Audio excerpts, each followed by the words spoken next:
Ingat, kau dulu TBU. Kau bisa ke Jakarta kau pakai apa?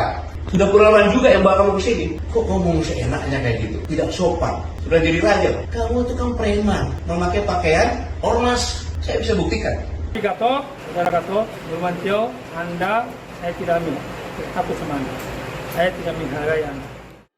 Hello Technolovers, perseteruan panas antara Ketua Umum GRIB, Rosario de Marchal yang lebih akrab disapa Hercules dengan mantan Panglima TNI Jenderal Purnawirawan Gatot Nurmantio tengah menjadi buah bibir publik dalam beberapa hari terakhir. Konflik ini mencuat ke permukaan setelah Hercules melontarkan sindiran keras yang ditujukan kepada tokoh militer senior Sutioso. Sindiran tersebut rupanya memicu reaksi tajam dari Gatot yang langsung angkat bicara dan melayangkan kritik keras. Dalam pernyataan yang lugas, Gatot menyebut bahwa Hercules telah menunjukkan sikap yang tidak sopan, bahkan menyindir bahwa sosok yang dulu dikenal sebagai penguasa Tanah Abang itu kini hanyalah preman yang berlindung di balik nama organisasi kemasyarakatan. Pernyataan Gatot itu tentu saja menambah panas suasana. Namun, tak lama berselang, Hercules mencoba meredam ketegangan dengan menyampaikan permintaan maaf secara terbuka kepada Sutioso. Meski begitu, ia tetap menyelipkan pesan yang sangat tegas kepada Gatot Nurmantio, sebuah peringatan keras bahwa dirinya tidak gentar menghadapi tekanan siapapun lawannya. Permintaan maaf itu bukan tanda tunduk, melainkan bentuk penghormatan terhadap Sutioso yang pernah menjadi Gubernur DKI Jakarta sekaligus mantan petinggi militer. Namun untuk Gatot, Hercules jelas tidak memilih kata-kata yang lunak. Bagi mereka yang mengenal sejarah panjang di dunia premanisme di Jakarta, nama Hercules tentu bukanlah nama asing. Ia adalah figur yang telah lama dikenal sebagai salah satu tokoh paling berpengaruh dalam dunia bawah tanah ibu kota. Jejak rekamnya di jalanan bukan sekedar cerita belaka.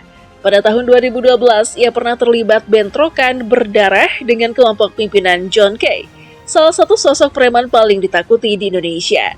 Bentrokan ini menjadi peristiwa besar yang menarik perhatian nasional. Dan jauh sebelum insiden itu, tepatnya pada tahun 1996, Hercules juga pernah berseteru dengan jawara legendaris Betawi, Ucu Kambing. Pertarungan dua figur keras ini menjadi salah satu titik balik dalam perjalanan karir Hercules di dunia hitam. Perseteruan dengan Ucu membuatnya kehilangan dominasi di kawasan Tanah Abang, wilayah yang sebelumnya dikenal sebagai basis kekuatan Hercules. Kekalahan itu bukan hanya soal kehilangan wilayah, tapi juga simbol jatuhnya kekuasaan seorang preman yang sebelumnya begitu disegani. Kini, dengan posisinya sebagai pimpinan ormas dan tokoh masyarakat, Hercules tampaknya masih membawa semangat perlawanan dari masa lalunya.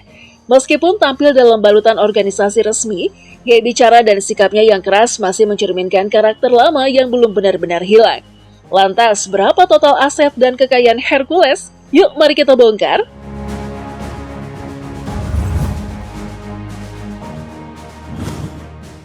Dulu nama Hercules dikenal luas sebagai sosok yang kuat, disegani, dan punya pengaruh besar di dunia jalanan ibu kota.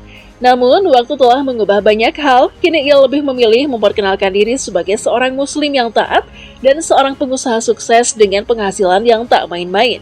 Bisa mencapai miliaran rupiah setiap bulannya. Pendapatan itu menurut pengakuannya berasal dari berbagai lini usaha yang ia kelola sendiri. Fakta ini disampaikan langsung oleh Hercules saat menjadi bintang tamu di kanal YouTube milik pendakwah Gus Miftah beberapa waktu lalu. Dalam perbincangan itu, Hercules dengan santai membeberkan beberapa sumber kekayaannya. Ia menyebut memiliki usaha pasar pribadi yang berdiri di atas lahan cukup luas, hampir 5,5 hektar.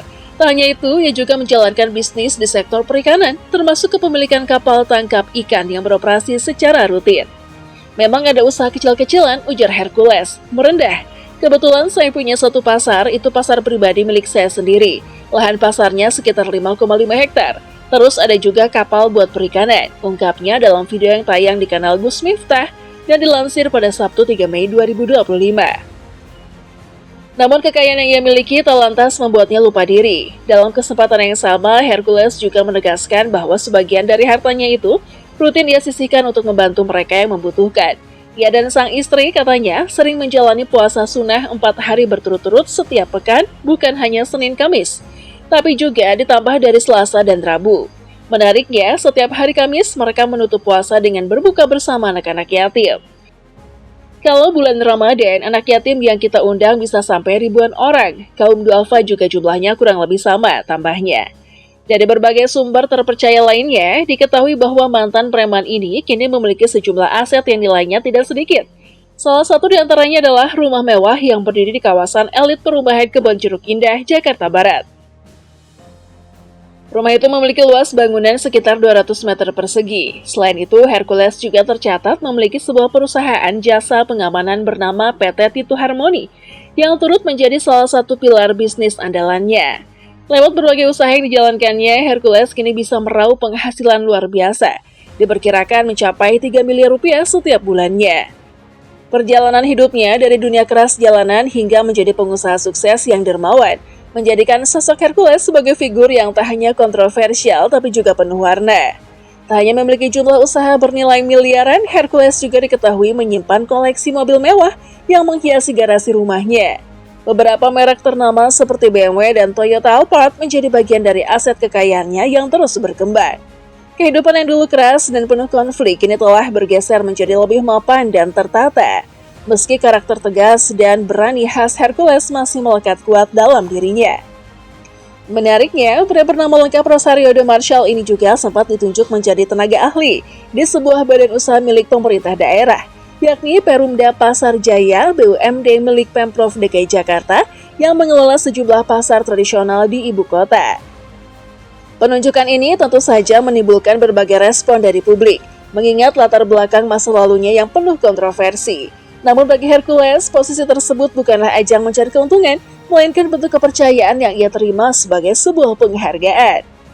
Dalam dunia politik, Hercules pun tak tinggal diam. Ia ikut ambil bagian dalam pesta demokrasi pemilu 2024 dengan terang-terangan mendukung pasangan calon presiden dan wakil presiden nomor urut 2, Prabowo Subianto dan Gibran Rakabuming Raka. Dukungannya tidak hanya terlihat di media sosial, tetapi juga secara langsung hadir dalam berbagai agenda kampanye.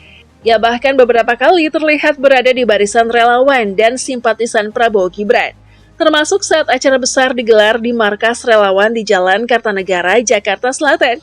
Perjalanan hidup Hercules memang tidak bisa dilepaskan dari sejarah panjangnya di kawasan Tanah Abang, wilayah yang dulu menjadi pusat kekuatannya. Sebelum akhirnya bergabung secara resmi sebagai tenaga ahli di bawah Perumda Pasar Jaya, Hercules dikenal sebagai sosok yang menguasai keamanan dan mengatur ritme di pasar tekstil terbesar di Asia Tenggara tersebut.